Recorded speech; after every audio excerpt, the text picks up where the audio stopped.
What's good, YouTube? It's your boy Tony D2 Wild checking in once again, back in the building today, guys. And today we have the SIG MCX 16-inch conversion kit. Now, we had this one in for quite some time. We did an unboxing of it. If you want to see an unboxing, go and check that out, where we kind of detailed all the parts and pieces that come with the kit. If you're unfamiliar with the kit is and what it does, the kit allows you to run the MCX on any M4 lower. So that is the conversion part. Nothing is converted or necessarily changed into a fully automatic or anything like that, YouTube. All it is a piece that allows you to run a non-buffer tube stock. So really what we're reviewing here today is the upper, which is not a firearm as well. So this is technically not a firearm review. The firearm portion is the lower right here. We'll talk a little bit about it, but that's not what we're here for. We're here for the upper 16-inch MCX and the kit that comes along with it. To start things off, of course, running from tip to butt, what comes along with it. Of course, you're gonna have your standard flash hider, which actually came off fairly easy. So salutes to SIG on that. It was their 3-prong flash hider that allows them to do their QDs on their suppressors. Currently, don't own any 5.56 SIG suppressors, so I did not go with that. I opted to take it off. You will need a taper to go along with it, which we did grab a taper, and then we threw on a B&T flash hider compensator, which we did run some B&T suppressor on there, but we also ran a lot of video content with the Q Southpaw. If you check that out, we have a little range there where we shot majority of our rounds through that, which it did and handled phenomenally. It's a 16-inch spear, you know. The handguard still is of that spear gold, and then the upper receiver portion, I guess you could say, is in black. I don't know what SIG was necessarily doing with the color coordination. Maybe from my perspective at least, they were going with that ergy, you know, that upper receiver group, like from Geisley, or kind of like the M4A, where, you know, you have the upper receiver and then the rail is like FDE. I think they were kind of going with something like that, maybe, or maybe they just had some extra hand guards laying around that they rather keep the gold than having the spray painted black. I don't know. Now, that part I don't necessarily care. I actually like it. It's pretty cool. It's different, and it goes alongside with my thoughts and opinions, one of the best optics out there, which we still haven't done a review on it. We will do, but that is the Romeo 4XT Pro. So let's just read off some. With that said, my bad, we got that. We threw on a Juliet 3 Micro just to throw it on there, and then of course we have the telescoping stock that is foldable as well. So we have a 5.56 caliber on this one in particular, 16-inch barrel, 1-in-7 twist, hammer forged barrel. MCX is the barrel extension. Bolt carrier group included, yes. Charging handle included, yes. Operating system is a short stroke gas piston. Handguard's 13 inches. The handguard material is aluminum. Muzzle device, clutch lock, tapered QD flash hider. Muzzle pitch is a 1/2 by 28, so your standard. Forward assist, yes. Free floating handguard, yes. Receiver finish anodized, and color option is black/FDE on that as well. So here are some of the key features that maybe I didn't necessarily say, but we'll say it here. Compatible with any M4 AR-15 mil-spec lower receiver. Dual rod recoil assembly, eliminates buffer system. You should know that. M4 adapter featured there that allows the telescoping Coyote stock for compact maneuverability. Romeo 4XT Pro red dot sight with mount and flip back lens covers. M-LOK vertical grip that we got there as well for enhanced control. Adjustable gas system for optimal suppressor performance. Quick change barrel system for caliber and length swaps. Short stroke gas piston system reduces carbon fouling for enhanced reliability, and designed to last 20,000 rounds before requiring part replacements. Also, SIG does have their lifetime warranty as well, so keep that in mind for first-time owners, the secondary owner, whatever. They have a really good overall warranty system, so if something breaks or goes wrong, they're usually down to fix that. Replaceable components for extended receiver lifespan. Ambidextrous charging handle, tapered bolt design for improved reliability and longevity, cold hammer forged nitrate coated barrel for durability and accuracy. This dot goes for 50,000 hours. IPX8 rated, waterproof and fog proof. That battery will give you 50,000 runtime on a single AAA battery. You have it for this feature, but then you also have it with the, I think was it 30 forgive me, I'm gonna say the battery wrong. It's either a 2032 or a 3060, whatever, 64, whatever the little side pieces. I like the AAA more. The main difference of the two is, of course, the AAA is bigger.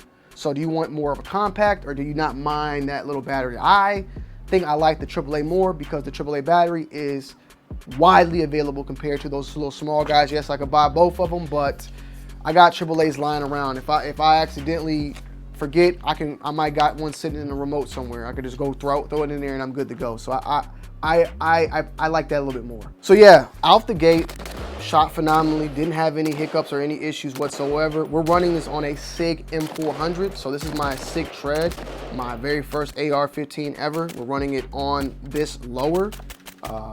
Pairs up fairly nice. Didn't have any issues with it whatsoever. 16 inches, so it is a rifle. You got the dye-free coat on the grip, which I liked as well.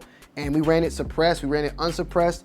I will say out of the 16 inches, when we were running it suppressed and unsuppressed, moving that gas port didn't make that much of a difference. Now we're using it on a Q Southpaw can. I don't know if that changes things. We did run it though on the negative, and I will say it did shoot slightly smoother, but it wasn't that much of a difference. Now, with that said, I also saw another reviewer review this same exact kit, and they noticed that there wasn't that much of a difference as well. Like maybe a slight difference in recoil felt overall with that, less gas, but I didn't really notice a difference of recoil or gas being outputted from the differences in the gas port change or the adjustable gas change.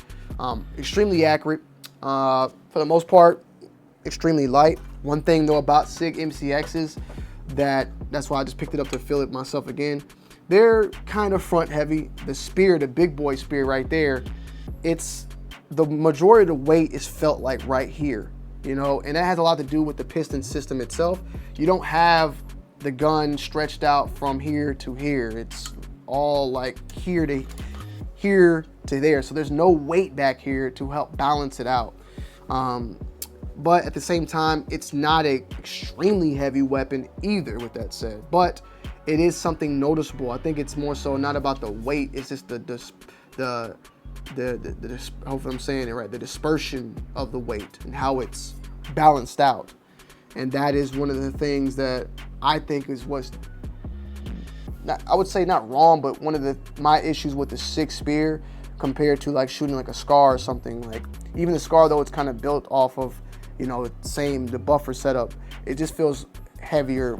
That feels way more front heavy than a lot of other 308 pattern guns, rifles, guns overall. But very solid overall lockup. Didn't have any issue. I mean, honestly, this is the way to go if you want a SIG MCX and you just don't want to cough up the crazy bread that they cost, because they are expensive. This is the way to go. I mean, you got lowers laying around, you can pretty much slap it on anything and you get everything. The only thing that you're not getting from getting this compared to getting the full-on MCX is the trigger and the ambidextrous bolt release and all that, which you can kind of add all that stuff yourself, at a lower price. It's the most cost-efficient SIG MCX though, I think, in the market. And as I've gotten more and more into shooting, having ambi controls are good, but I still utilize the main buttons. Like I'm not utilizing other buttons. Now, in a real life situation, maybe that thing will change, especially if you lose a finger or something, you might need that. I get it.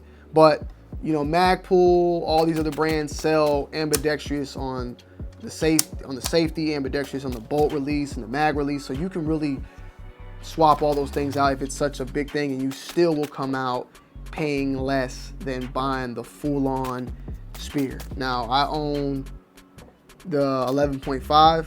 I love it, the whole gun, the gold version. 7.62 but I have it now currently set up in 5.56. Even with that said, this is definitely probably the way to go. Same thing with the Rattler. My first Rattler, which was the older version, the 5.5, it was a Rattler upper on a Palmetto State Armory lower, and I ended up getting the newer Rattler, but it's cool. But if you're somebody, I would say this might be the better maneuver. And they got tons of these uppers in all the calibers. You get 11.5, 5.56, 11.5, 7.62. You got the 300 blackout in the 9-inch.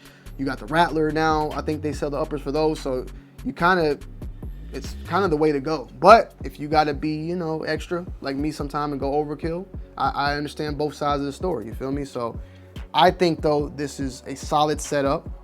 This is definitely a setup that we're gonna keep following up on, and I got more to do with this one. This ain't the first time you're gonna see this gun.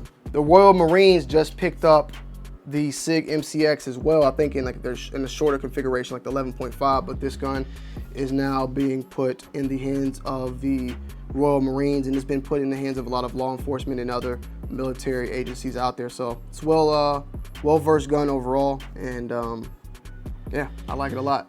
The upper receiver kit though, you get everything out the box ready to go. I mean, one of the best optics in my opinion.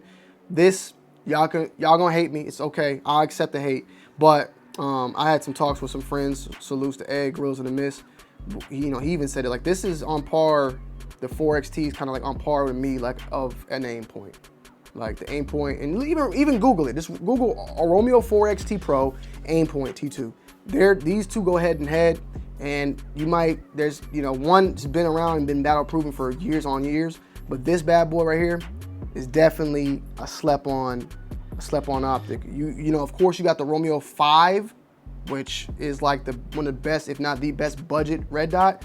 This is the big boy here, a step above. And of course you got the 8T, which is in its own caliber. That's on par, with your EOTechs. So, maybe one day we'll get into it, but I'm not a optic expert, but I've shot through a lot of optics, and this probably is like pound for pound, probably my favorite optic out there. So I'm gonna be adding a couple more of these to the collection in the near future. But yeah, guys, the MCX upper receiver. If you have any questions, feel free to ask down below in the comment section, and I will see y'all on the next one. I'm out. Peace.